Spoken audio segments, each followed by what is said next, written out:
Welcome to Zoom In, Zoom Out, your global look at news from Taiwan. I am Aadil Brar.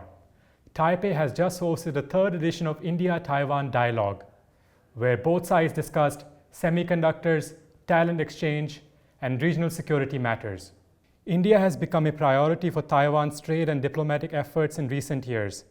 Under Taiwan's new Southbound policy, or NSP, the annual dialogues have thus far been led by think tanks, the Taiwan Asia Exchange Foundation based in Taipei and the Observer Research Foundation based in New Delhi. Today, to learn more about India-Taiwan ties, I am joined by Dr. Pant, who is the Vice President of Studies and Foreign Policy at the Observer Research Foundation. Dr. Pant, welcome to the show. Thank you, Aadil, for having me. It's always a pleasure to be in Taiwan, and it's lovely to be back. Let's zoom in on India-Taiwan relations. Dr. Pant, you are leading a delegation to Taipei, which is part of the third edition of India-Taiwan Dialogue. Can you share with us more about what were the key themes of this dialogue? So this is the third iteration of the dialogue, which, as you mentioned earlier, Taiwan Asia Exchange Foundation, in partnership with Observer Research Foundation, we deliver every year.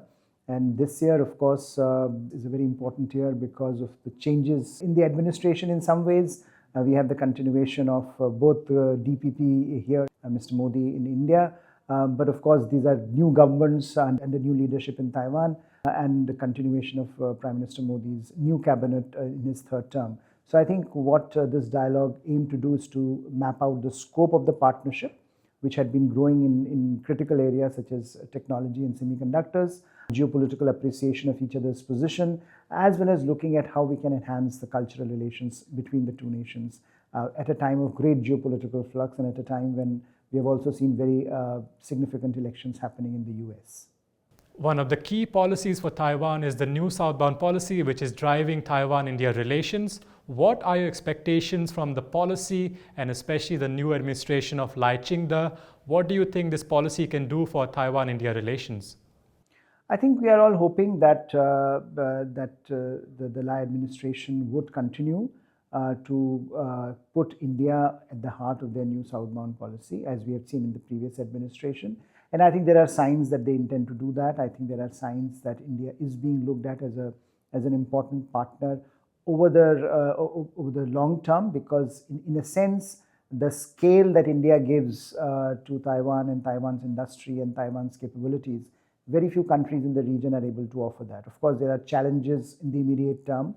If you just look at certain industries for which India has to create an ecosystem domestically, that will require some time. But we have seen unprecedented developments. We have seen, for example, how in his third term, Prime Minister Modi tweeted out the message that came from Taiwanese leadership, and that was seen as a marker in terms of where the relationship was moving. Very, very, I think, productive engagement in the sense of the top leadership acknowledging each other and it trickling down to industry-specific sectors. Taiwan and India have worked to deepen their partnership in semiconductors. Taiwanese companies have partnered up with Indian companies to make significant investments in a chip plant in India. How do you think this cooperation is evolving? There is a deep down conviction in the Taiwanese industry, semiconductor industry, that India has all the ingredients to be able to help in making the supply chain more resilient, in being able to create a new ecosystem, in being able to work with Taiwan to leverage some of the advantages that both Taiwan and India share. So I think that's the roadmap. The challenges of understanding are there, and I think as we take these steps, and in particular I think the Tata engagement that you mentioned, TSMC here, I think we are going to see the success of this particular engagement would also define future engagements. And I think there is a great degree of optimism both in India and New Delhi, in India and Taiwan, that this is something that can become a template to follow in the short term and perhaps more ambitious engagements over the long term. India and Taiwan recently signed an agreement to welcome 1,000 Indian migrant labor to Taiwan. What are your hopes from this agreement, and where will India-Taiwan relation, especially the people-to-people ties, go from here? I think that's a remarkable engagement to happen between two countries which have demographic complementarity. So I think there is a recognition of the need for labor here in Taiwan, and India has a demographic dividend at this point, which much in demand across the world. So India is signing labor mobility agreements with several countries, and lots of countries have been very eagerly anticipating this arrangement. So I think it's great that India and Taiwan have been almost first of the block in moving this forward. What it also does is I think it introduces two nations to each other through a different lens.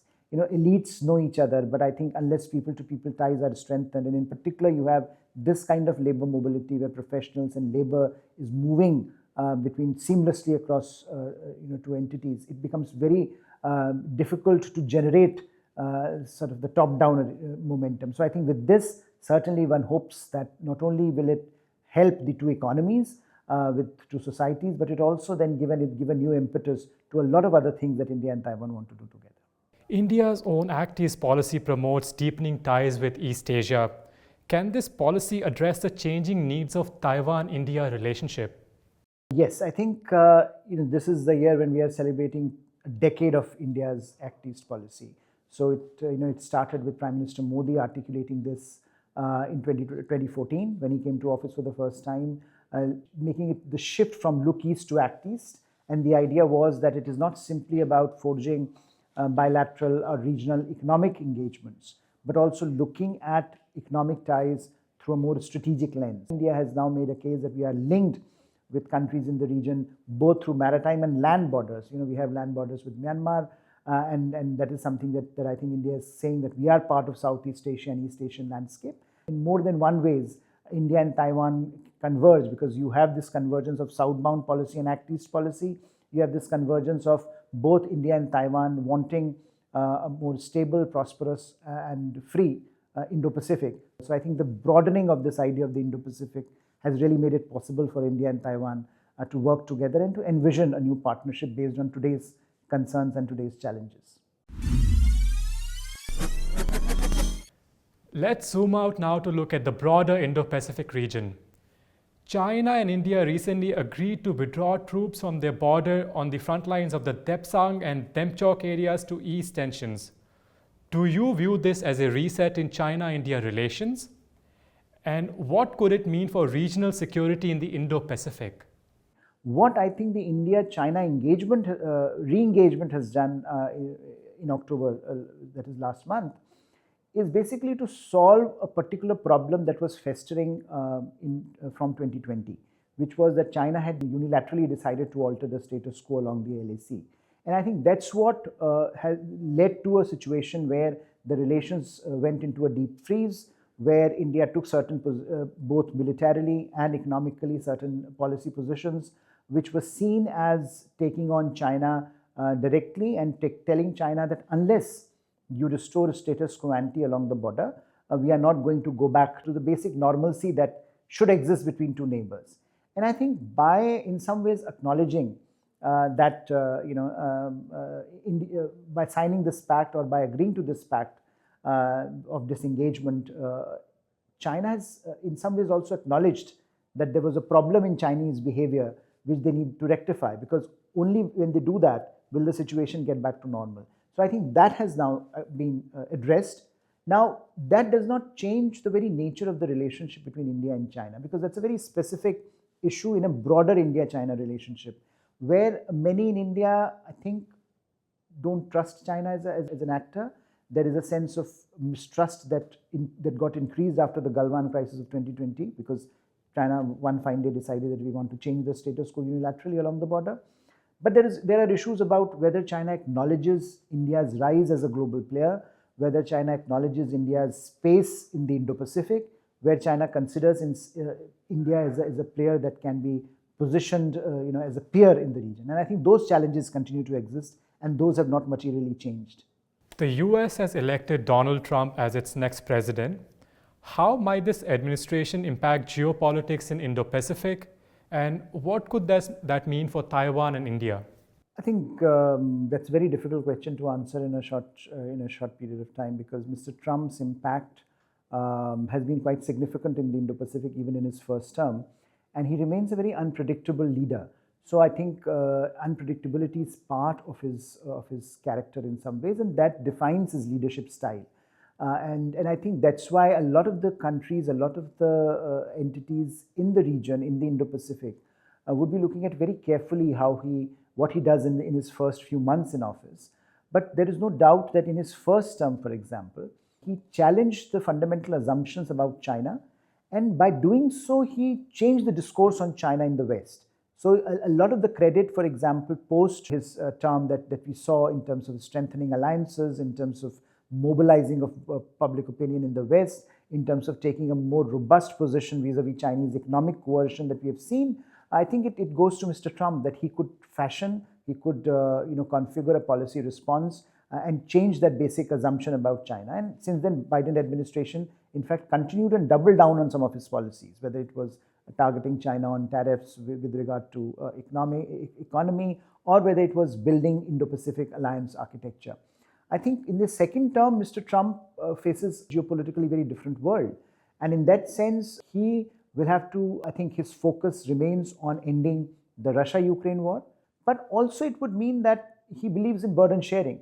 He believes in transactions. He believes in give and take. So which also means that regional actors, including India and Taiwan, will have to be able to do much more in the region themselves, rather than always looking at the US to solve their problems. So I think building partnerships among the regional players would be very, very important. And I think that is why we also can perhaps look very optimistically at India-Taiwan relationship, because it gives us an opportunity to build India-Taiwan partnership at a time when there is geopolitical flux, at a time when perhaps Washington might demand that regional players share greater burden, take up more responsibility in the region.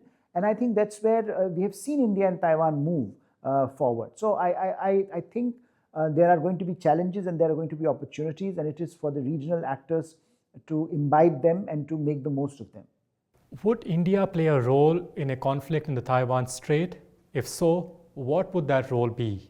It's very hypothetical in the fundamental ways, because maybe China has other intentions vis-a-vis Taiwan, and they might decide not to go through a conflict route, and they have other levers that they can use. But there is no doubt that for India, whatever happens in the Taiwan Straits, as a nation, as a country which has stakes in the Indo-Pacific, as a country that has relationships with Taiwan and with China, it would be very difficult to keep itself apart from that question. And I don't think any country in the region, in the Indo-Pacific and beyond perhaps, will be able to look away from that challenge that might emerge in Taiwan Strait. The question would be, what can India most productively do in that situation? What can India's role be? And I think there is certainly a lot of discussion happening within India as to what the consequences of crisis in Taiwan Strait would mean for India. I think specifically India, of course, as you know, that India is not a treaty alliance partner to the US. So there is no treaty commitment for India, unlike say some other countries in the region which are treaty bound to support or assist US endeavors in the regard of managing a crisis in Taiwan Strait. This discussion, I think, begs an answer to a fundamental question as to what perhaps we need to do before we reach that situation. And I think that means that we have to start building deterrence, which is so strong that that situation does not arise.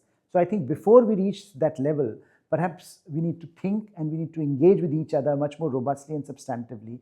And I think from an academic, scholarly think tank perspective, which we represent, we have been highlighting the opportunities that are available in building a robust relationship between India and Taiwan, which would foreclose some of those options for China, if at all China is thinking along those lines. Well, Dr. Pant, thank you for joining us today. It's been great to hear your insight on the show today. Thank you. Thank you for this excellent conversation, and I hope it makes a difference to India-Taiwan relationship. This has been Zoom In, Zoom Out. For more stories from TaiwanPlus News, follow us on social media. Thank you for joining us. We'll see you next time.